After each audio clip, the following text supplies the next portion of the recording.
culturas vivas. No podía declararse, por ejemplo, el Parque Nacional Canaima y no nos importa cómo viven los pemones. No, si vamos a ver, tenemos que ver ese ambiente donde el hombre se desenvuelve. Así surge lo que se conoce como Convención para la Salvaguardia del Patrimonio Cultural Inmaterial. La palabra protección se aplica a los edificios, a los ambientes, pero para esto que es vivo, que está allí, se utiliza la palabra salvaguardia, que es lo esencial. Así surge esta convención. Venezuela se incorpora un poco tarde. Apenas la Asamblea Nacional aprueba el documento ingresando a esa convención en el año 2006. Pero realmente es en el año 2008 cuando decide designar a la Fundación Centro de la Diversidad Cultural como representante ante la citada convención. A partir de allí, bueno, tuvimos una experiencia maravillosa intercambiando con muchos países del mundo y nos dimos cuenta de la forma como se prepara un expediente. Venezuela estaba ausente hasta el año 2012 del conocimiento de los países de Naciones Unidas sobre sus culturas tradicionales y en el 2011 presentamos el primer expediente, que es Los Diablos Danzantes de Corpus Christi de Venezuela, y es cuando por primera vez ingresa Venezuela a esas listas. Son 3 listas. La lista del patrimonio cultural representativo, la lista representativa del patrimonio cultural inmaterial de la humanidad, la lista de aquel patrimonio que requiere medidas de salvaguarda urgente, es el caso en Venezuela, que presentó la candidatura del pueblo Mapoyo y sus referentes simbólicos en el territorio ancestral.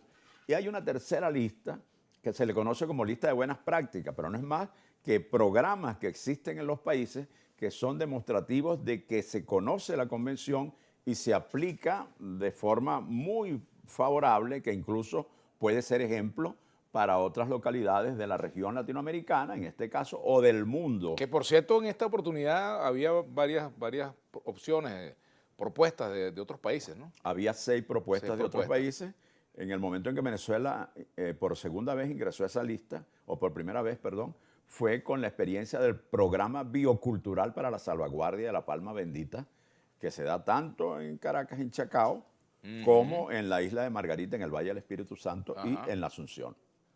Ahora, en este caso, ¿qué viene después de que se haya declarado la fiesta de San Juan Bautista Patrimonio Inmaterial de la Humanidad? Ahí está el gran detalle con tu pregunta y la gran contradicción. Porque la UNESCO, al aceptar esa convención mediante una ley aprobatoria de la Asamblea Nacional, el país se compromete en salvaguardar en esas manifestaciones. Promoverlas. Exacto, en hacerla profundamente visible. En otros países del mundo, citemos 2 ejemplos opuestos, China y España. En España fue declarado ese baile tradicional que es el flamenco. Y se demostró en cifras de qué manera el Estado español se benefició con la declaratoria del flamenco, porque se demostró de qué manera el turismo se potenció, porque querían venir de todas partes del mundo a ver ese baile de flamenco declarado por la UNESCO. Se beneficiaron los practicantes y, por supuesto, se benefició el propio Estado, porque se trata de un elemento del desarrollo sustentable. El patrimonio cultural inmaterial no se puede desvincular del desarrollo sustentable y del respeto a los derechos humanos. China, ni hablar. China es el país que tiene más declaratorias de patrimonio cultural en el mundo, pero las listas de declaratorias que tienen son unos de los elementos que le dan más ingreso económico al turismo en China. Deberíamos estar preparados en Venezuela para que cada día que se festeje San Juan, o que se festeje los Diablos Danzantes, o que se festeje la parranda de San Pedro, ni tan lejos vamos al Callao. Para Venezuela el primer carnaval debe ser el Carnaval de Oro del Callao, pero eso implica que debe haber vías que puedas transitar, que debe haber posadas, que debe haber seguridad, hoteles. Exacto, para el pueblo. Una tiene que ver en este mes de diciembre con la devoción al Niño Jesús, obviamente, al Hijo de Dios. Y la otra con esta relación con su primo hermano, que es San Juan Bautista. Son los 2 únicos santos a los que se celebra el nacimiento.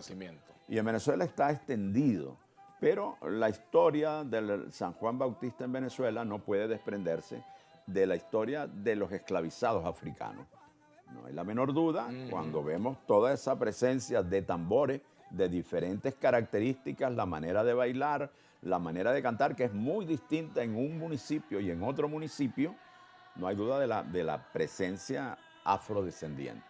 Como es tan extendido, nosotros este expediente que construimos en 14 años, decidimos ubicarlo en una zona geohistórica donde hay una historia común, que es la que comprende los estados de Yaracuy, Carabobo, Miranda, Sí. Aragua, Caracas, porque allí, desde hace más de 300 años, fue el espacio, por ese espacio marítimo, donde ingresan los primeros esclavizados a estas tierras hasta estar en Caracas. Y escogimos practicantes que por lo menos tengan 200 años, quiero decir, practicantes que desde antes de que Simón Bolívar decidiera la libertad de la patria con los ejércitos, ya se venía practicando el culto a San Juan Bautista. Es una historia muy, muy atractiva porque el africano que se hizo rebelde, nosotros tenemos la pérdida de una república por lo que significó el paso de Boves por todo el territorio, que tuvo un ejército de negros al que le temía la gente blanca, particularmente en Caracas. Pero justamente esos afrodescendientes después se sumaron al ejército libertador. En la guerra de independencia, el temor de nuestros líderes, del propio libertador Simón Bolívar, sobre el significado de la presencia africana y del riesgo de que ocurriera algo parecido a lo que ocurrió en Haití, era tremenda. La mayor parte de nuestros afrodescendientes se sumaron a los ejércitos realistas. Los dueños de haciendas le dieron libertad de inmediato.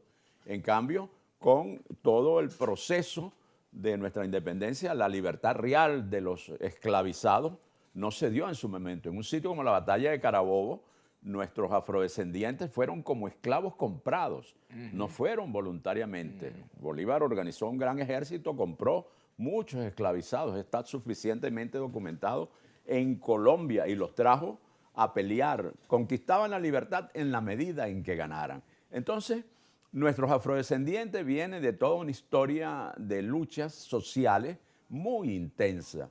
Y esa relación contradictoria con la iglesia, porque a lo largo de toda nuestra historia independentista, las iglesias fueron quemadas, las imágenes religiosas fueron quemadas, pero ese San Juan Bautista se quedó para la memoria de los afrodescendientes como un